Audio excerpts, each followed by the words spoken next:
And you could also look to the Shroud of Turin, other mosaic statues, um, you know, depictions of Jesus throughout history aren't universal at any means. There are a lot of different interpretations on part of the sculptor, the artist, whatever it might be, right? But this is the early depictions, most specifically, which tend to be, in the most case, mosaic in style. All right, Jesus is the Good Shepherd. Once again, another one of those universal Christian understandings. Jesus has been depicted as the Good Shepherd since the early centuries of Christianity. Compares himself to a shepherd who would give up his life to protect his sheep, also leaving the 99 for the one.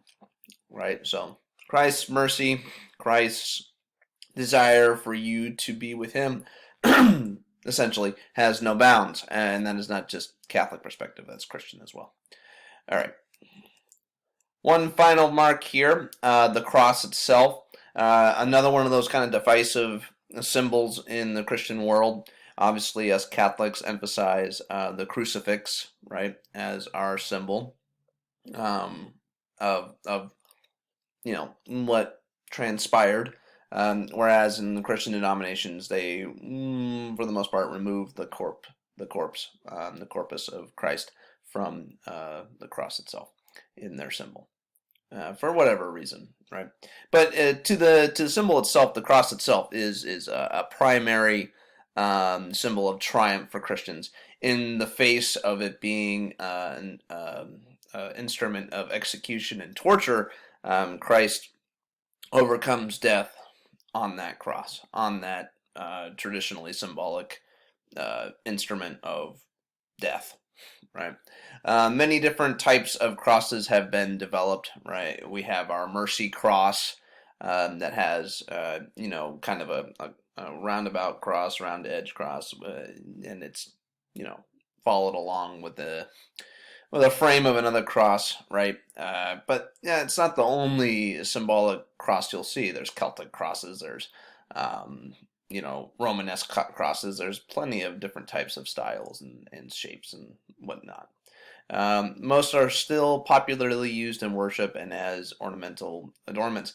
You go into a church, a Catholic church, and the first thing that you notice really is a tabernacle, and right above it traditionally is the crucifix. You walk into a Christian place of worship, a Christian church, you'll see a cross, right? For the most part, it might be, a difference in style, but primarily the cross is the focal point of not just worship, but the architecture itself. Okay, Gothic architecture. Just a little note on that. All Gothic churches were actually built. If you were to look at a bird's eye view of a Gothic church, it would be a cross, right? So there'd be the long nave where the pews were, and then the cross itself at the crossing point, at the intersection point, would be the altar for the most part, and then you'd have like the sanctuary and stuff in the back. Anyway, just a little note there. Okay, that would be basically enough from me concerning Christianity for this week as you do your reading. In addition to that, as you guys are aware, I am going to be asking you to watch or have watched Silence, the film Silence, Martin Scorsese's film. If you were one of the students who had been opted out of Silence, you'll have a secondary assignment to keep your eyes out for, okay? So that's what we're working on this week. There's a couple of assignments too that I want to go over before we break for Easter, right? So, as you guys know, that this morning we had our third Mass Reflection, extra credit assignment. Just a reminder on that it is not a required an assignment, and it is very time sensitive. Okay, so the stream itself begins at 8, and I expect the reflection to be done by 10. All right, and if you don't do it, then you don't have the extra credit. But the idea is that this assignment is not just purely academic. Okay, in the world that we live in right now, we can't participate as a community in our traditional worship of the Mass. That includes Mercy as a community that meets, once to twice a month to celebrate Mass together. And so the idea is that we take the time to kind of adjust to that spiritually, and I hope that it's been spiritually fruitful for you. I sincerely hope so.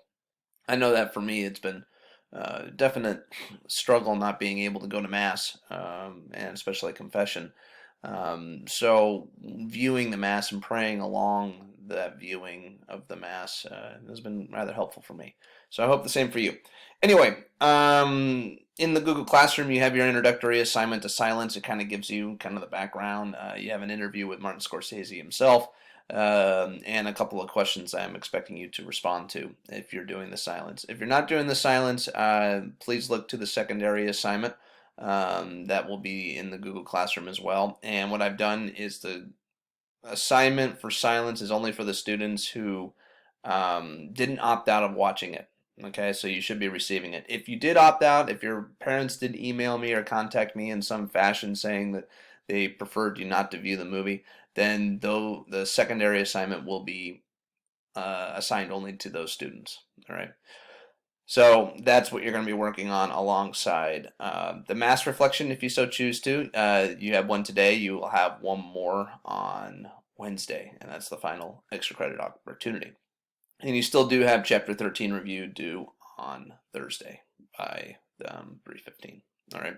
So that's this week. We break for Easter, and we will be coming back, and I will start us off with our a lecture on our final world religion, and then we'll have kind of a summative, collective sort of chapter to read over that kind of concludes everything that we've done this semester so far. So anyway, it'll start with a lecture on Monday following Easter break, and then we'll have a few activities here, as you can see in the middle, and a chapter review as per usual.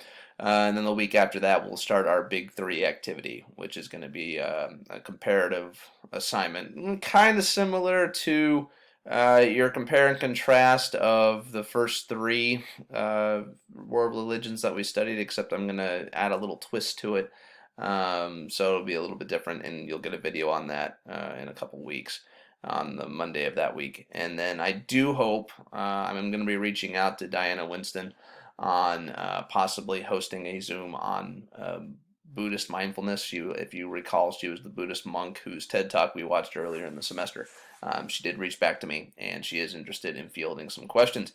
I'm hoping that because originally we had planned to do a Skype of sorts in the classroom, now that we'll be able to do kind of like a Zoom meetup, and she could be like a co-host with me. That's the plan. And with that, that means that both my third and sixth period world religion classes can participate. So all the juniors and seniors who are in my world religion class, boom, we got it set up. So it'll be a pretty big group of us. You'll receive a link in the Google Classroom to that meetup, and your presence is going to be pretty mandatory. The only difference would be is if somebody's going to have internet difficulties, then I'll be recording the meetup, and you'll have to view it in order to answer the response questions that will be coming out and following that Zoom meetup. Okay. And then at the end of that week, in the background of the Zoom meetup with Winston, we will have the Big Three activity due at the end of that week. All right. More information on the Big Three activity will come in a couple of weeks, so don't worry about that now. For right now, make sure that you've either watched Silence already or plan to do so as soon as possible. And if you have not, if you have opted out, be sure to be keeping an eye on the supplement assignment, the secondary assignment, if you are one of those people who are not viewing the movie. All right. That's about it from me. I hope you guys have a very happy and merry Easter in spite of it all. And then I do challenge you to, in this time of holiness, it's called Holy Week for a reason, to really be reflecting on the footsteps of Christ in this time. You know, what's he going through? And what's the significance of that for us?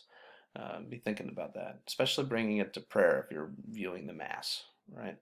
The readings and the Eucharistic prayer and everything that is kind of coming out of the Mass right now is geared towards our spiritual growth in regards to Christ's passion, death, and resurrection. So I hope you guys enjoy the time away, and that, in spite of all that's been going on, that it is a joyful, peaceful time for you.